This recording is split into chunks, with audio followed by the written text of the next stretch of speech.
Welcome.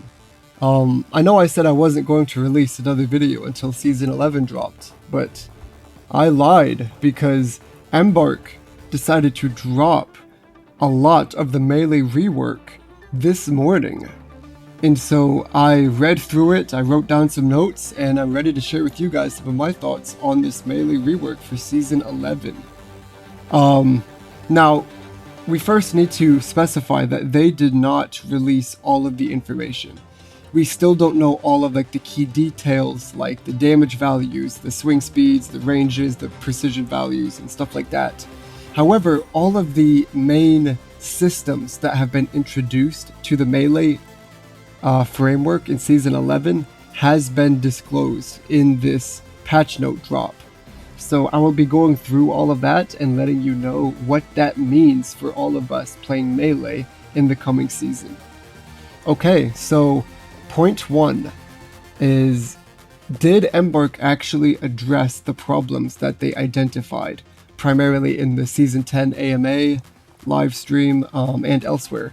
And I think for the most part, it's a resounding yes. They really addressed these problems of melee spam and of some of the play frustrations of not being able to fight back against melee. Now, some of these complaints, in my opinion, aren't really justified, but Embark, I think, for the most part, did a good job of addressing them without completely mitigating melee's strengths. Point 2, the universal lunge. Now, one component of all melee is that they all have a small lunge built into them when you attack facing an opponent. It just kind of helps you to cover that distance a little bit. Now, for most melee weapons, it's not really that distinguishable. You don't really notice it. The one exception to that is dual blades, which has a massive lunge that is baked into the framework. So when you are facing an enemy and you swing, regardless of whether you hit them or not, you receive a massive lunge. And in my opinion, that's part of what makes dual blades one of the most annoying melee weapons to fight against. Because one of the main easiest ways to counter melee is to simply realize that you are caught out of position and to turn around and to run away, to reset. And that is a completely good way to counter melee. I think that's a healthy way to counter melee. However, dual blades fought against that by giving the user a big lunge that allowed you to catch up to the person fleeing. And I did not like that component of dual blades all that much. Now, Embark is adding this lunge to all of the melee weapons. They're upping it from around 3 meters, which is what it is right now on average, to about 4.5 meters on average. Now, that's a 50% increase. That is not nothing. That's a big deal. Now, the one thing that helps balance this is point 3, which we'll get to in a minute. But to be honest, I don't think this is necessary. I think you could have done without this lunge. As a melee user, I'm happy to have it. Obviously, it's a buff to me, but I can easily see this being a major sticking point for people fighting against melee, and it being a major frustration.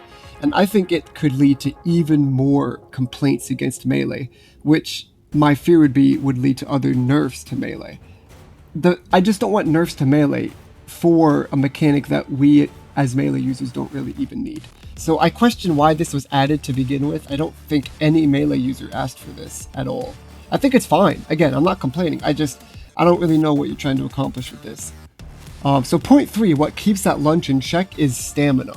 And I know some of you are probably recoiling when I say that, but I promise you, this is actually okay. This isn't a problem. As someone who is very against the stamina system, in my melee framework video in which I pitched how I would do the melee redesign, I introduced a stamina system that only triggered when you missed your melee attack. Now, this stamina system is surprisingly similar to that.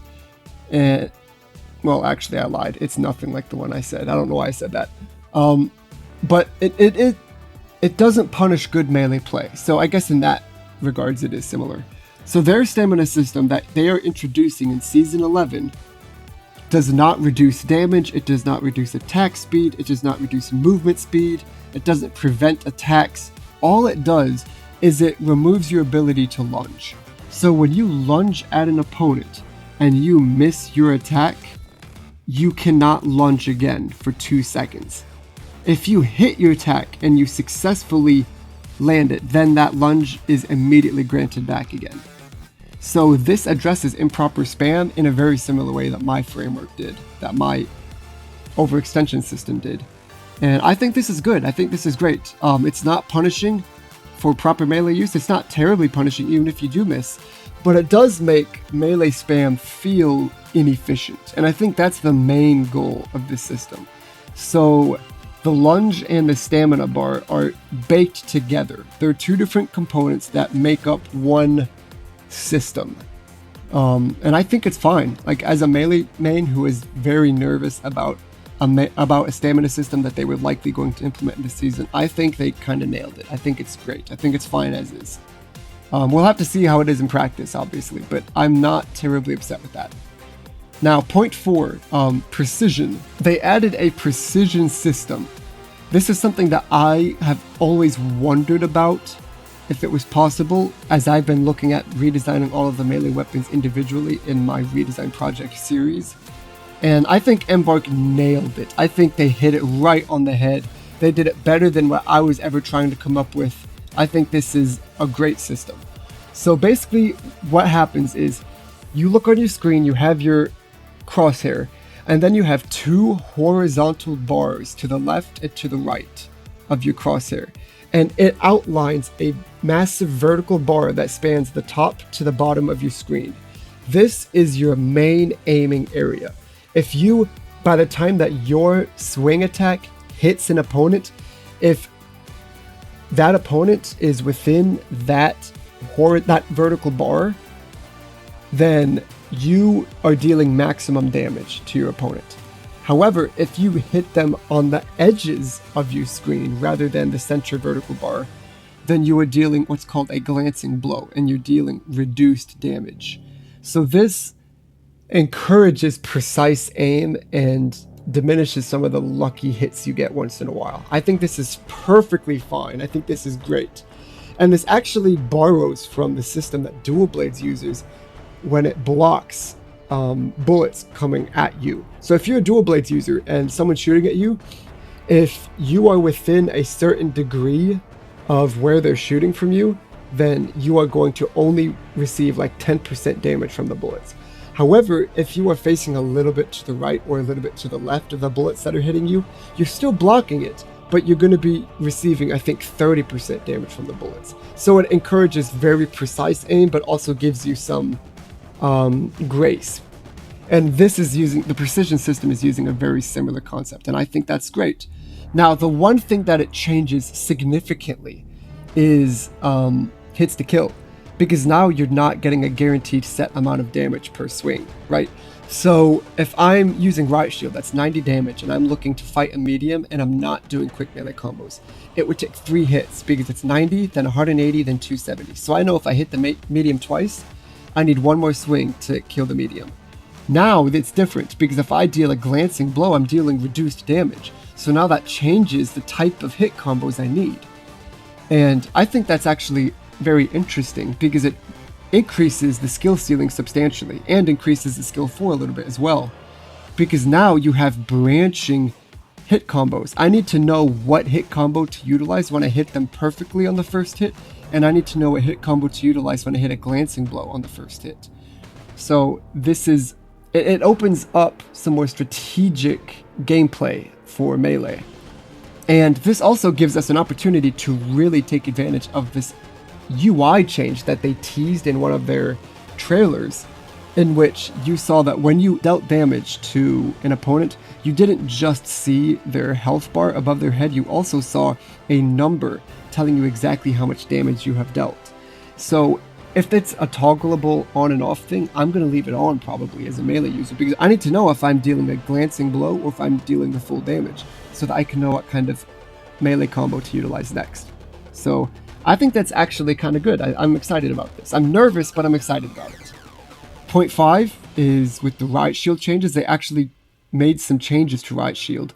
So first of all, they added a bash to Riot Shield. And the way it works is you use your secondary blocking to block with the Riot Shield, and then you hit your attack, your primary button, while you're blocking. And then you end up bashing your opponent. It does a little bit of damage and it knocks them back a little bit. What I find so funny about this is right now I have an unpublished project redesigning Riot Shield. And this bash that they introduced is almost the exact same as my suggestion and my addition to my rework of the Riot Shield. And I think that's great. I think it's awesome because it shows that, in my opinion, it's a good idea. You know, I mean, I pitched it myself, so I think that's awesome. And what's awesome about this is it reintroduces an ability that Riot Shield used to have, which was to immediately block steals. So if you didn't know, way back in the day, actually it's not that long ago, but I think it was season 7 that they removed it, where what you could do is you could position yourself as a Riot Shield user in between the person stealing and the cash out box, and then block, and the Riot Shield would act as an in-world object, and it would interfere with the stealer's field of view, and it would actually cancel their steal outright. So now this reintroduces Riot Shield's unique ability to stop steals by bashing them away from the cash out station. So I think that's awesome. That's why I introduced it in my system, and I wonder if this is the same reason why Embark reintroduced it. It could be a coincidence, but I'd like to give them the benefit of the doubt. The downside to this is that they reduced the damage that Riot Shield does a little bit from 90 to something less. We don't know the exact number. Now this immediately removes the ability to quick melee combo, because when you did the quick melee combo to kill medium, you only had 10 extra damage, and when you did it to kill heavy, you had the perfect amount. So any reduction in damage removes it entirely. I'm very disappointed in this. They did the same thing to Sledgehammer in season 7, where they nerfed it specifically to remove all quick melee combos. Very sad to see, but I will talk about this more later in the video, so I'm not going to dwell on it for now. It is what it is.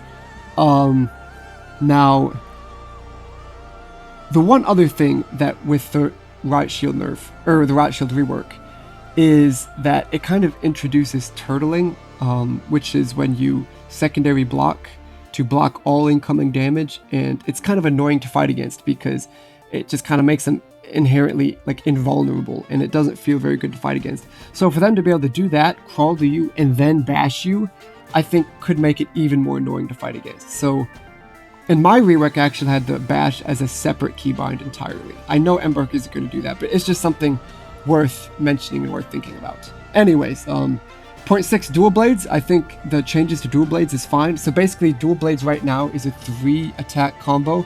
You do this 2 swings from the left to the right, and then 2 swings from the right to the left, and then you do 1 cross swing, a really slow one that deals a lot of damage at the end.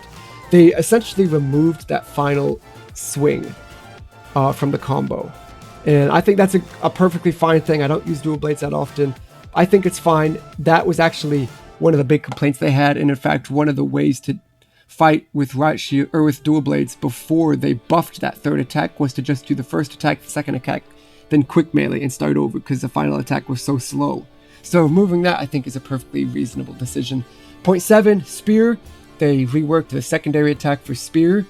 So before you did the secondary spin attack, it lasted exactly 3 seconds. There were 3 different damage dealing areas of the secondary spin attack. Now they split it into 3 different spin attacks. I think this is perfectly fine.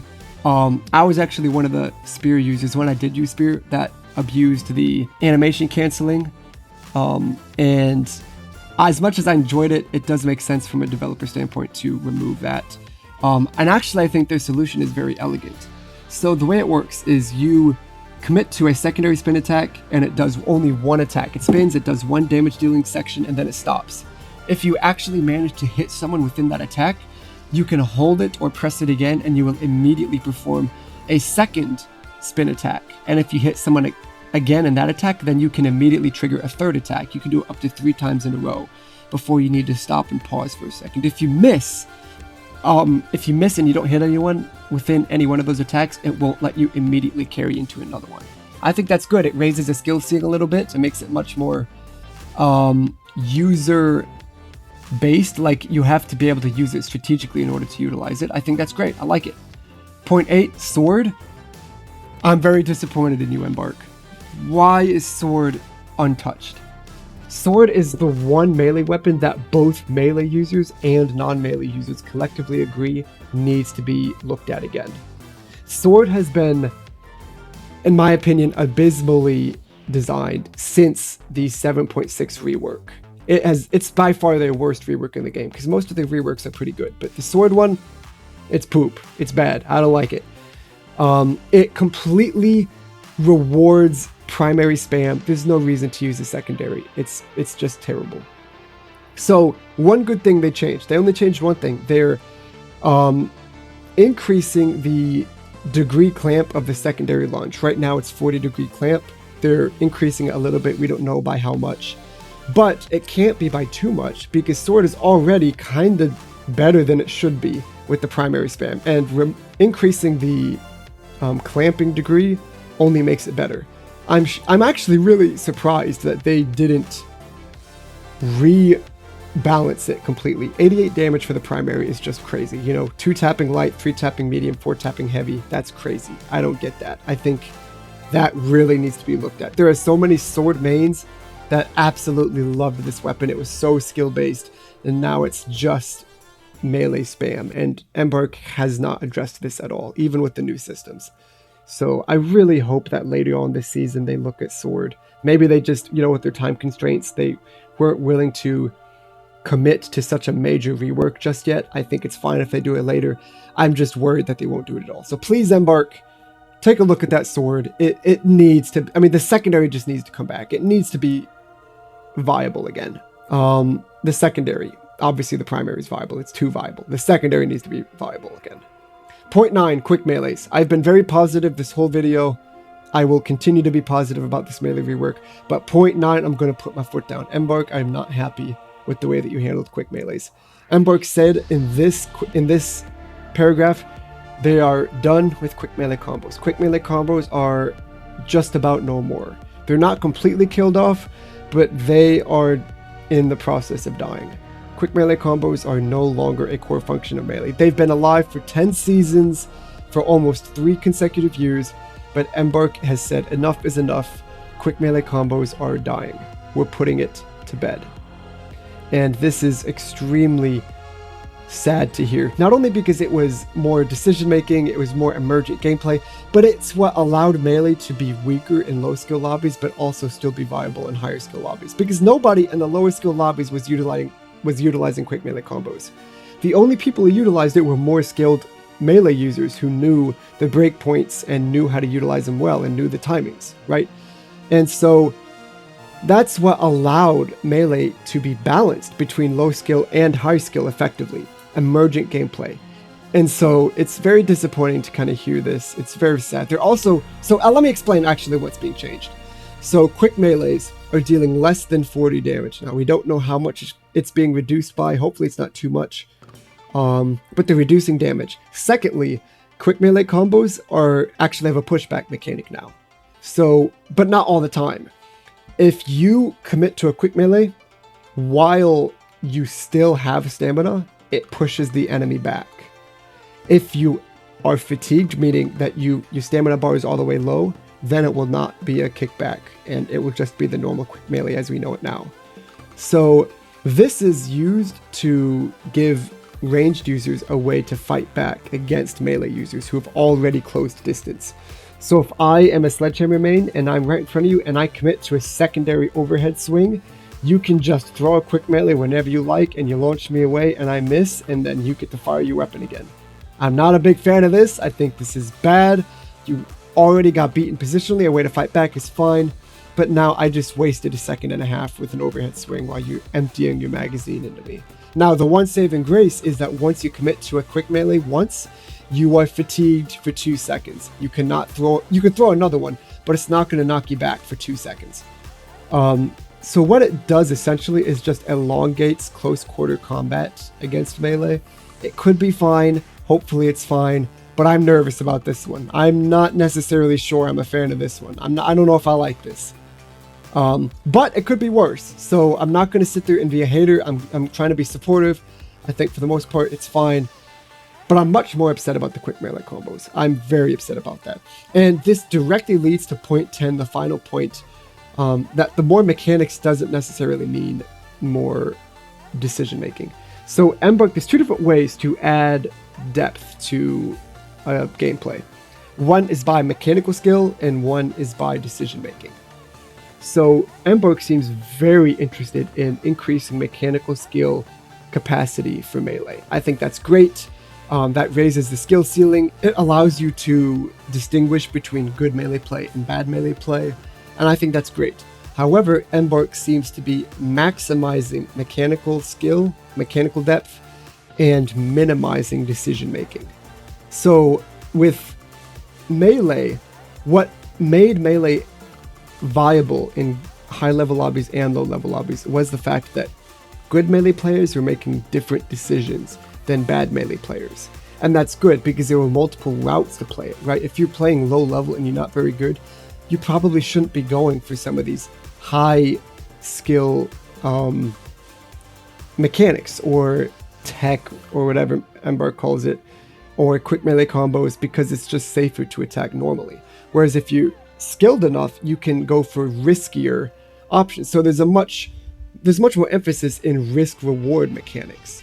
And what's sad is Embark has kind of removed all risk reward decision making for melee. It's now purely up to your mechanical skill. Risk reward doesn't really exist. The good players and the bad players are all making the exact same decisions. It's just about who is able to do it better. I loved the decision making. That's part of the reason why I loved melee so much. And so it's kind of sad to see the decision making being reduced to nothing. Embark seems so hell-bent on removing all decision making and all emergent gameplay, and it's very sad to see. I mean, you've seen it countless times in my other videos. I'm not going to go into detail now, so that's very sad to see. But just in conclusion, I'm actually very, very happy with this melee rework and what they've shared so far.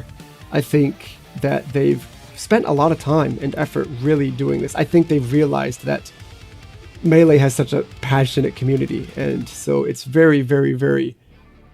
It feels very good to see that Embark has put a lot of effort and time into it, and that it might be good, you know, for the most part. I mean, of course there are things I disagree with, but that's okay, you know. I'm very happy with it overall, and so I'm very excited to see how it plays out in the next few days when Season 11 drops. So, yeah, I'll see you there. Let me know what your guys' thoughts are, and I'll probably have some more videos coming in a few days once Season 11 drops. See ya!